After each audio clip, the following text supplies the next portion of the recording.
Okay, people, so what? March 15, 2016, I got my first response back here. Basically, it's on very thick paper. That's the first thing that I'm noticing. Like, extremely thick. So they have lots of money. They can afford paper. Their response is 4 pages. 4 pages. So what took them 10 minutes to write took me 3 months to write. In terms of what I showed you, in terms of what I wrote, and this is their response. Okay. Division 1. Response to notice of claim facts. None of the facts alleged in Part 1 of the notice claim, the claim, are admitted. So they're tossing it out completely. All the facts alleged in Part 1 of the claim are denied. The facts alleged in paragraph, and it says NIL, so nil, so of Part 1 of the claim are outside the knowledge of the defendant. Division 2. Defendant's version of facts. 1. The claim as filed contains irrelevant and incoherent factual allegations that fail to articulate any cause of action against the bank. So, I'm being incoherent because I'm trying to give them enough information to follow up on the facts and make it easy to read, especially from my point of view, being that I don't have, it's not something that I do every day in terms of, acts, rules, and regulations in the Criminal Code of Canada. But besides that point, number 2 of the defendant's version of facts, no reasonable claim against the bank can be discerned from facts alleged in the claim.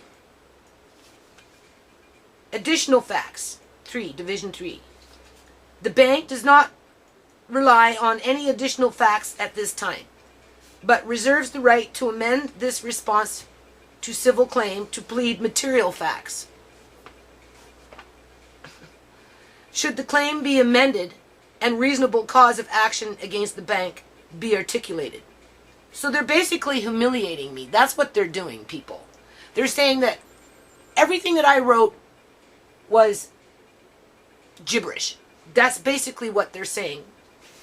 Because it isn't written in the way they're familiar with and the way they would write it. Like I said, there was nothing I could find on the internet to really show me how to write a notice of claim. So I had to go on what I felt was right. Right? Number 4, under Division 3. This won't take long. Okay? The claim is frivolous. So they're mocking my family, basically. That's what they're doing. Everybody in this household on Mr. John Duncan's immediate side of the family is frivolous. Vexatious, which is kind of like being, I'm retaliating or something like that. I'm pretty sure that's what that means. Like, I'd have to look it up to be sure, right? I can't remember, right? All these big words. I'm being a bitch. Basically, that's what they're saying, on purpose, just to be a bitch, as if I don't have better things in life to do, right? But that's what they want. They want you just to move along and forget that you had an Uncle John, right? Forget that you had a stepdad. Forget that he lived in this house all these years. Forget everything. Forget everything that I even wrote in my notice of claim. Okay, the claim is frivolous, vexatious, and an abuse of process. Now they're accusing me of abusing the court, and should be struck pursuant to Rule 9.5 on the grounds that A, it discloses no reasonable claim. Okay. 195 pages later, no reasonable claim. It is unnecessary for what? The bank? So the bank could get away with what the bank did? It's scandalous. What? For the bank? Because I'm exposing it to the public? Frivolous? that it's irrelevant to my family's emotional well-being and all this, and we know they're watching my videos now, right? Because I put down in reference to some of the things that I put down in my notice of claim, referenced videos online, right? Because, you know, talked about this stuff, people. And vexatious, being, you know, I'm being spiteful, I think that's what they're saying, right? No, I'm not being spiteful. I want my kids to heal. That's what's happening here, right? I want my grandson growing up proud and not embarrassed about what the bank did to great grandpa John, great uncle John. It may prejudice, embarrass, or delay the fair trial or hearing of the proceeding. Why would it embarrass them? Unless, of course, they know that there's something up with what I'm saying, right? Prejudice, only because they make it so hard for you to jump through a million hoops in order to get to the truth. And even then, they just come along with their 4 pages and their fancy words and they accuse you of something again, right? So 2 years later, they're still accusing me of something, right? Or delay the fair trial or hearing of the proceedings. And D is otherwise an abuse of the process of the court. Now they're accusing me of being abusive. Look at this, people. Yesterday, walking to the courthouse, do you see that? Okay. They have these walkways, and, you know, when it gets cold, the ground shifts, they're coming up, caught my shoe on it, and I went flying. Obviously, my knee took the brunt of it, right? So I go bleeding into the courthouse.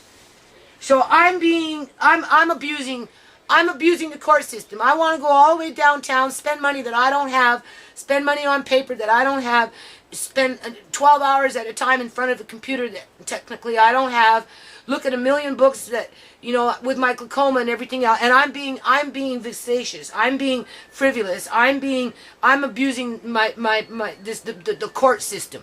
I'm abusing the court system. And then they dated it March 14th, which was yesterday. And then they quote their rules. They can quote their rule. I quoted a lot of rules and acts and regulations. But I guess because they put down the Supreme Court rule, it makes it okay. Right?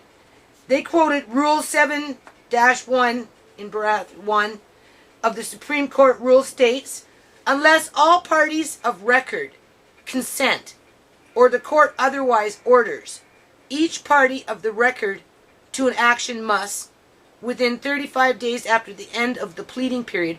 I don't even know what a pleading period is, people. Okay, this is why I'm saying a third notice of claim. This is what the BC Liberal government has done to its population. They put us in positions where we have to defend ourselves. And then when we try and defend ourselves, we're told that we're doing it out of spite, and we're being frivolous, and we're abusing the courts. And then they send us back information that we don't even know.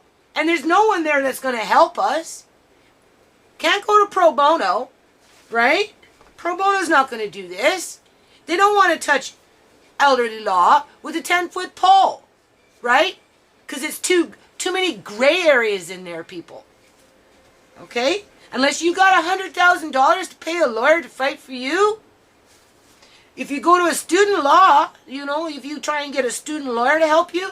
I did that with that situation with that fourplex that had that grow up and blah blah blah, and I took it to the Landlords and Tenancy Act branch, and I tried to put in to recoup our losses and for all the hardship that we went there with no hydro, and got kicked out of the place because the city couldn't get them to do what they needed to do in terms of correcting the hydro lines and you know, grounding the house and the whole 9 yards, right? And because I went to a student lawyer, it's not what you think. You know, you have to go downtown and try and, you know, be on a certain day, and you may or may not you know, when and they can only do so much, and what they do, you know, they're going to school, so they can't have to stop helping you because they're busy with other things, or they might give you the wrong advice, like which they did in my case. They said don't submit the receipts, just a photocopy will do fine, and because of that, the landlord and tenancy branch arbitration threw it out of court, and the gangster got away with it and drove off with their Hummer. Basically, this is the same kind of a situation. Prepare a list of documents in Form 22 that lists all documents that are or have been in the party's possession or control, and that could, if available, be used by any part at trial to prove or disprove a material fact. I guess I'm going to have to study the word material fact. All other documents to which the party intends to refer at trial, and serve the list on all parties of record. I don't even know what they want me to do, people. Am I supposed to get documents ready for trial, or is it being thrown out of court as I'm being accused of abusing the court system? Even though it was my family that was abused by the bank. Right? And just because they can sit there and say it was incoherent, even though they damn well know how to read. Okay? But it's easy for them to say that because it wasn't written in their language the way they're used to it. Right? That's what it is. Shysters, 4 pages. There you go. Right? Right? Gangster banksters. Right? So what? Am I being facetious because I talk about it on YouTube? Is that it? And I pull out words that you know, back at them? Does that make me wrong? Just because they run around with shiny shoes and a suit on? They're there to protect the bank. They're not there to protect the client.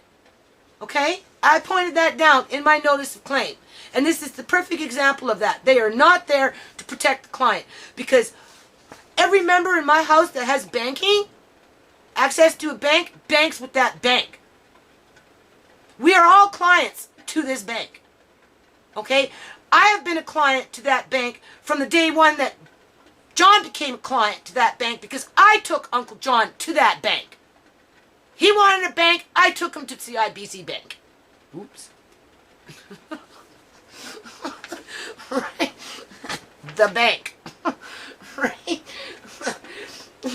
We've been customers to that bank forever. So how can they say that I'm trying to abuse them? No, I'm trying to bring a problem to their attention. Something that's going on within the system itself. Right? So, I don't know. Do I have to rewrite this now in terms of... because they talk about the amendment, right? The bank does not rely on any additional facts at this time, but reserves the right to amend this response to civil claim to plead material facts should the claim be amended and reasonable cause of action against the bank be articulated. Again, I have no access to a lawyer to help me write it in the way they want it. So in other words, they're asking me to write it in a different language that only they can read in a court setting. Which means I'm done. I'm done. Because I didn't go to law school. I didn't have the black book of law beside me and some professor telling me how to fuck people over. Okay? Because that's basically what's happening. Right? So even if I go in front of a judge, because I went to the courthouse yesterday, I didn't have to fill out the affidavit because I was advised to wait for the response. Because if I got a response back, then I didn't have to prove that they were served, because them responding back proves that. So at least that's out of the way. Okay? I don't have to worry about that part. I showed the fella there that works there for, you know, with the forms and stuff, and he mentioned something about case law, and I'm like, what the heck is case law? Material facts, case law, right? And I'm like, no. They wanted facts, I gave them facts. So I can amend it. Looks like I'm going to have to. The judge is going to give me mumbo jumbo in terms of how to amend it. I'll take a few notes, and then I'm going to come home, and I'm going to struggle with it, people. That's what's going to happen. I'm going to struggle with it. As I spend money and be frivolous, right? Fighting for Uncle John, fighting for my kids, fighting for my grandson, fighting for that woman sitting up in that care home over there being restrained and doped up as her husband's sitting out in the freaking rain looking through the window, wondering when they're going to move her, and he'll never see her again, like us never seeing Uncle John again. And they want to say this is frivolous?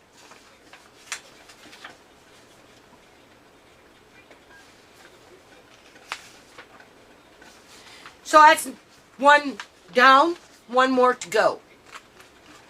Right? I could have filed a lawsuit for falling on their steps yesterday. But I didn't. Because I'm not that kind of person. Okay? I'm not one going through life trying to sue people so that I can live. Right?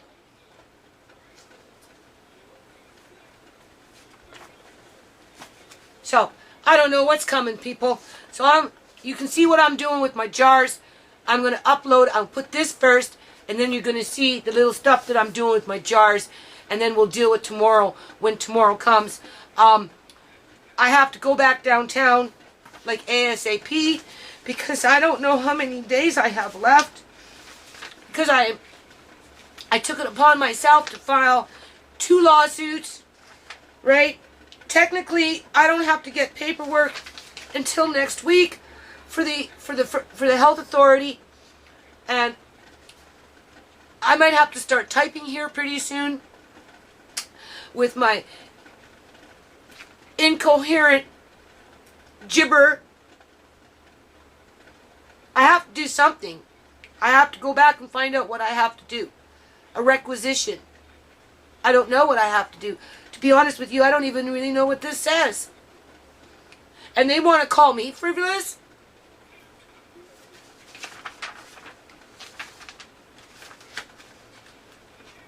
And yeah, I'm crying. And some of you will probably think I deserve this. Right? But at least I'm trying. Okay? And that's all Uncle John ever asked me to do, was just try. Right? If he was here right now, he would tell me just to keep trying. So I'm going to have to go back downtown. Today's Wednesday. I should probably go back downtown. I don't know. I was told that if I don't hear a response back by the 22nd or 23rd, I should go back downtown and put in the requisitions. In this case, I don't have to put in a requisition. I have to do something else. They're asking the judge to throw it out. Right? And they're asking for something else, but I'm not too sure what they're asking for here. Right? So I don't know if I should go downtown Friday, waste a whole bunch of money and energy, right? And quite possibly injure myself again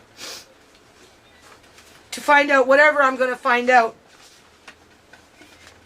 To come back and then have to go back next week with the next one to find out whatever I need to find out, because I'm sure the next one that comes in through the health authority will probably be something similar. Because they're not going to want to admit to what I wrote, people, and that's the point. Right? They just didn't get it the way that they like it. Abasa.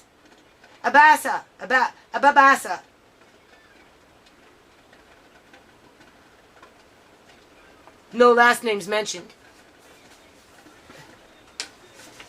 Right. Okay.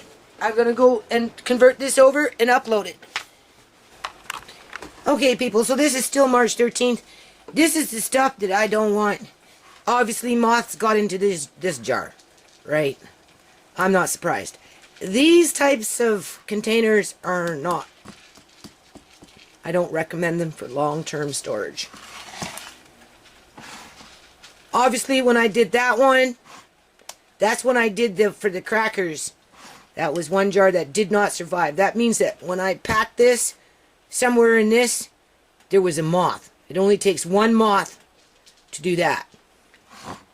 So it's created its own little habitat. Alright. These are some old onion flakes and stuff that I just don't want anymore.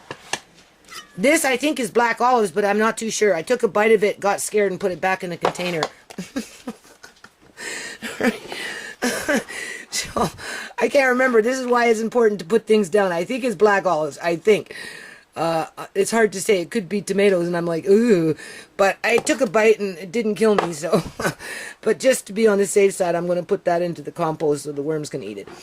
This is obviously some sort of a buckwheat or something that, you know there's a bug in there because you can tell, right? Because it's whatever. Here's some old onion flakes again that can just get mixed up into it. Here's 2015, same stuff, right, people? With, this was bell peppers. Okay? Here's the difference. There's the difference between the two jars. Hold on. I'm just getting one. There we go. Look at these ones. Do you see the difference? That's what one moth can do. This one obviously has no moth. And it was put in a dark, cool place that wasn't disturbed. And I'm telling you, when you open the jar, oh, it is so good. You can snack on these things. They're so good. Notice the jar. Notice the lid. Okay? It's important to notice these things. So, that's why you want to put these things in jars. This lid, hard to say, right? Did the moth crawl up and through the lid? Up in there and get in? Or did it get packed with it in? Alright. Okay. This is obviously something, I don't know what this is. This looks like tomatoes. You can see it's cloudy, which is an indication of something. Now, tomatoes, when they're in sometimes storage for a long time, this is moths. You can tell. You can see. I'm pretty sure if I was to open this right now, now I'm curious to see. Let's see. Let's see. Well, they're going to fly out. Oh, God. These things have been sitting here for so long, I can't even open it, people. Look at that. I'll have to run it under some hot water. If you can't open it, that means it got packed with something. Alright. So anyway, that one's going out to the compost. I'm going to mix them all up together. That's what's going to happen. Here's some old beef soup base that I don't want anymore. It's been kind of sitting around for too long. So that one I'm going to just put them all into a bucket. Oops, there goes the screen. Did it kick out? No. And then mix them all up. Right. And yeah, this is my seaweed. This is some old cabbage. Don't want it no more.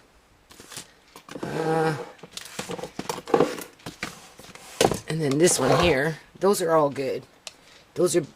That's onion soup base mix, beef broth, chicken broth, and there's that red onion with the salt that I made, right? So this here is some sort of a chocolate of something. Okay? And you can see they're breeding in there. Alright? So this is why you want to use jars, because you don't lose everything. Okay? And then this one is some old organic unsweetened coconut that obviously has been raided. If you notice the jar, even with this, they got in. Okay? These little buggers are quite the little Houdinis themselves. So what I'm going to do in this case, I'll take off that much, chuck it, and then this, maybe I'll make a face mask for myself because I'm starting to look old. Right? So, we got that. Right, that's all going to go into the compost, you can see. So far. Okay, so simple as that, people. Do you see? I emptied everything out. Alright, it's all done. Took off just that little bit from there. And then I'm going to put it in a clean jar. And I'll make myself some sort of a little, I don't know, face mask. I don't use face masks, but maybe I'll try it. And then there's that stuff, just watching the screen. Oh, lordy, lordy. There we go. You can see that will be for the worms out in the yard. I have a big yard. Weeds are coming. So you mix it in with the weeds. Right? And it'll do very good things. This one I'm not going to open. I don't like opening those ones in the house.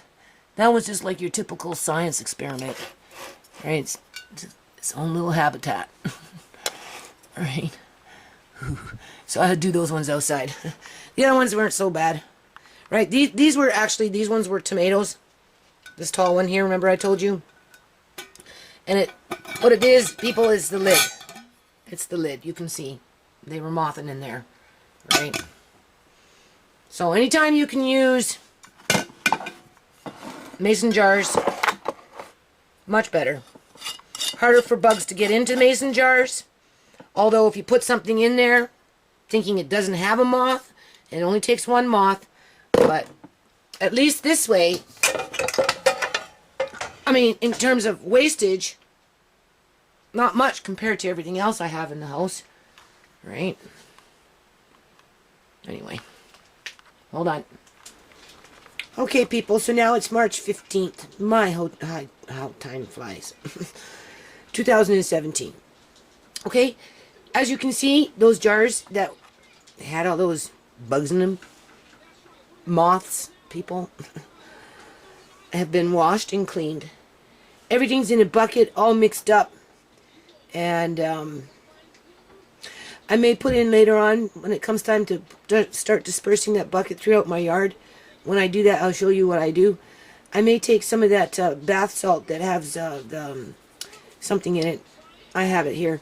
And mix it in there as well for the nutrient, for the ground, right? But in the meantime, I'm dealing with these jars. I don't know where to replace these rings. They start to deteriorate through the air. The air eats rubber bands, this kind of stuff. I would think that you can buy these online somewhere. I don't know where. I don't even know what these things are called, right? Other than they're a rubber ring for these types of jars. Remember when I told you sometimes I come across jars that are sweating on the outside? Do you see this metal ring? Sometimes some jars, they have wider ones, maybe three quarters of an inch, up to an inch wide. The larger the rim, I'm finding, when I touch the jar on the outside, they seem to, if you put them away for a long time and then you come back to them, versus a jar like that, for example, just a basic mason jar with just that type of a lid. I think the metal sweats. It's porous. Even though you don't see it, it's still porous, right? So, and then it tends to put like a film on the outside of the jar, because when you get into the cupboards like I've been showing you, you'll come across certain jars that you'll be like, what is on it? And you wipe it down. After you wipe it, you can tell that there's a difference. So therefore, something is attacking it from the outside. And if the other jars aren't doing that, and it's just certain jars that are doing that, and you're starting to notice that these kinds with the rings tend to do it more, then perhaps the metal itself, in terms of the rims, these rings, right, are leaching over of sitting for long periods of time, and that's the film that you're feeling on the outside of the glass, because outside on the inside, as long as the seal is fine, right, but you have to remember these seals start to erode, you can see, and moths can still get through certain jars sometimes, even though you think they're not getting in there, they're still getting in there. Or when you put your food in there was one in there and you just didn't see it, and then you locked it in and forgot about it, and it made its own little habitat. So I'm just pointing that out, right? Something to think about. Like I said, I prefer these types of jars, just the basic mason with the screw-on lid with their, and I oftentimes used after you can and you pop open a jar, you wash that one, scrub off I like to write on the jar what it is, especially when I'm canning, and if you take a bit of Vim, you scrub it, it will come off, and then that lid 99% of the time is good to put on for what you're doing for like this kind of stuff, okay? But if you want to put on a new lid and then put on your rim, right, depending on what you're going to do with it, if it's going to sit there for a long time, it will eventually seal itself. And like seriously, nothing gets in. And if there's a bug, when it goes in, it will breed in the jar, but it can't get out, right? Where these ones, if they sit for a long period of time, after a while, just the rubber itself starts to deteriorate, and again, moths will get in. Some of these jars, just don't let it deceive you. Just because it screws on doesn't mean that a moth can't get up underneath the rim. Sorry, underneath the rim. I got one hand, so I can't really unscrew this, right? But if you unscrew, you'll see that they're breeding behind the rim. And because these are not the same as a mason jar, they're also getting in. So I'd be very cautious about using these types of rims for a long period of time, although it can be deceiving because this jar here is the same kind of thing, only it's a larger jar. You can see that's my brown sugar jar. Well, light brown sugar. It's not my dark brown sugar. But, this one seems to go on better versus this one maybe not so much. So this one might be prone to get a moth, because you can even stick your nail in there. And if you can get your nail in there, a moth can get in there. And once they start breeding, it just takes one, people. It just takes one to get in a jar, and that's it. Right? This one here is not, this one's good only, I think, for macaroni, like a spaghetti. It's tall. It's probably a spaghetti jar. I used it for food, but of course the rim itself is no good in terms of the way that it's sealed. So of course something got inside and breeded, right? So that went into and it doesn't screw on very well. Well, there, it goes on there, but even still, it's not like it has that rubber, maybe I could put I don't know if there's there's no rubber ring, right? It's just straight up metal. And even if you put like a saran wrap or a tin foil, there's no guarantee. So as you're going along collecting your jars, I would recommend just collecting more mason jars, good mason jars. This one I'm not going to fill up because it's square. I find that for food storage, square is nice because square versus round, right? You tend to get a little more in terms of like having it tucked away nice where it's not, you're just getting more for your space, right? And so I'm going to save this for when I make some juice, right? These are perfect juice jars. That's what they're meant for. It's a small rim, right? It's more for a juice, canning a juice. So that's canning for juice. I'm just going through my jars here. I got some potato flour here from way back in the day. It actually says that it's due the 5th month of 2012. But you have to remember, I just showed you potatoes yesterday or a couple of days ago that were from 2011, right? And they're perfectly fine, okay? This here is just a basic potato soup. I guess it's meant for like a cup or something because it's 1 cup of milk, a little bit of butter, onion, just a little bit, and then you put in 1 or 2 tablespoons of this flour and some salt and pepper, and there you got a cup of milk. So I'm going to pull this out and put it in one of these jars. I'm sitting here debating which jar I want to put it in, right? Because I don't want bugs to get into it. Nothing got into it because the sealing package on this is pretty good and it's been in a bucket. But obviously it's something that I have to use along with the rest of my dehydrated potatoes, right, before I dehydrate any more, which I don't plan on doing too much this year, right, because there's other things I want to do. So I'm going to put this in a jar, only I can't decide what jar I want. These jars here, I grew up with jars, right? That's why I like jars today. My mother had jars. My mother had a lot of these kind of jars. And she had these kind of jars. As a matter of fact, this is probably my mother's jar.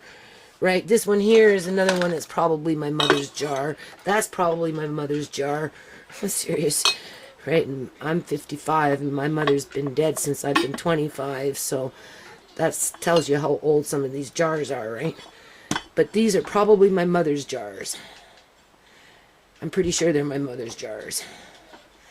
In terms of food storage, I think I'm going to retire them now that I do much more than I used to, right? My mother never went to the degree that I went to, but then she didn't have 5 kids and an Uncle John and an Auntie Joan and just whatnot, right? You know, she had me and my brother, and that was basically it. She taught me how to can, obviously, so I have a love for mason jars. And as I go along with my food storage, I develop even more of a love for my mason jars, right? Because I do find that they are the best for preserving, whether you're preserving for canning or whether you're preserving for food dehydrating in the case of bell peppers and squash and all that other good stuff, right? Potatoes and so these ones I'm going to retire to craft. You know, good for beads or buttons or whatever, right? And same thing with this one. It's the other lid has to be washed. Same thing with that one, bathroom stuff. Or I have a sewing room. I don't have a lot of room in my sewing room. If my sewing room was bigger, I'd put them in my sewing room and I'd put different kinds of beads in them. That's what I'd like that for, right? As for these other ones, these, I'm going to see if I can find some new rings online. If not, I'm going to start retiring some of these. This year, I plan on buying a couple of cases of those, a couple of cases of 1.2 quarts of mason jars, preferably square, and I'll probably buy another case. Oh, I like these. I don't know what they are. I guess a pint size. They're. I don't have anything handy here. The one that I had that chili stuff in there. So anyway, that's enough for jars. We'll be back. Hold on. Okay, so moving along. This is something that I bought a long time ago. I know I have another bag somewhere else. Anyway, it says potato pancake mix, right? So what I've done is I've taken one of these jars that I emptied out with whatever, and I've cleaned it, right? I'm going to have to find some of these rims, because these little seal things, because some of them are just no good anymore. And I emptied the bag into here. You can see it's the equivalent in terms of color, almost, of what I've got underneath my cupboard. Same kind of shredded consistency, only it has some flour or something in there, right? So what I'm going to do is I'm going to cut out the directions and maybe the ingredients. And I don't have time, so I'm just going to pop them in there for now. And then as I'm going to try and cook this up, right? And then with the potatoes that I have already shredded from 2011, what does it say? It says the potatoes, dried onion, some wheat flour, maybe some soybean oil. Anyway, fresh preserved with sodium, something in there. Anyway, after this is done, contains wheat ingredients. After this is done, if I don't, I have another bag somewhere, like I said. I either find the other bag and put it in there after this is done, or I make my own. Okay? Oh yeah.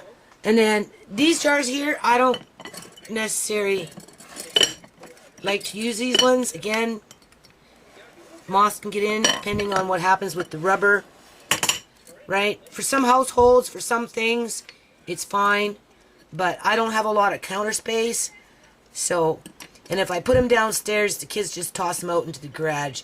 So I don't know. Like I said, I'm having a little yard sale this year, right? And maybe I'll do that, right? I'm always thinking that, you know, I'd like to try and open up a home, like with the foundation, in terms of, you know, I don't know. You don't want to call it recovery house. You don't want to call it second stage. There's another name that we were thinking in the past and people I was talking to. It's just something to continue working on with the nonprofit. So I have a really hard time giving this stuff away, you know, in case one of my kids move out and I can say, here's a box of jars.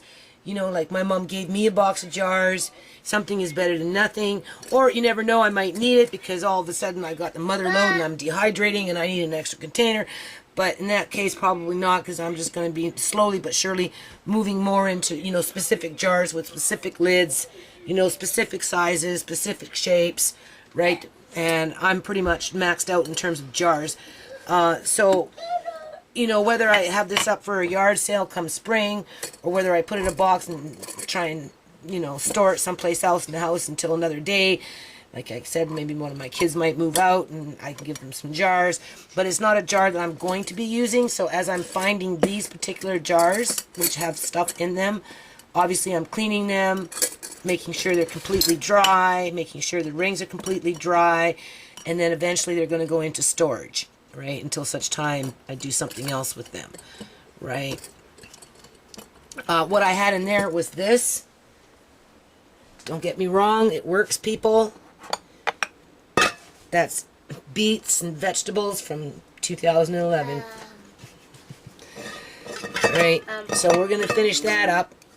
It didn't retain its color as well as some other things, but we've got a little Mod Podge of everything in there. I think I see cauliflower, I see beets, I see something green, right? Probably a little bit of cabbage in there, right? I think that's an onion. So this is a tablespoon or two at a time in those little pots that I was showing you how to make the pea soup with, which we'll get back to. It's still in the fridge, so hold on. Let me continue. I put this in another container, you can see. So this I'm going to put away somewhere else, put on here for face. I mean, it's still edible, but this is really, really old, this stuff, right? So it's going to be for a face mask at some point in the future, because I know that I had this when I moved in. So it kind of got pushed off to the side. So it retained its color very well for being organic. Now maybe it has something to do with the way it was shredded, or maybe it has something to do with the way it was dried, but it's not anything that I would feed my family after all this time. But in terms of a coconut oil, the oil will still be fine considering the color of that and with the way it smells, which smells like coconut. Can I smell it? Right? It smells like strawberry. It smells like strawberry to Andre. So It smells it will like be, strawberry coconut. yeah, so it will be perfectly fine for a face mask, which I should probably use. Going into some old spices here that have been sitting in a can forever.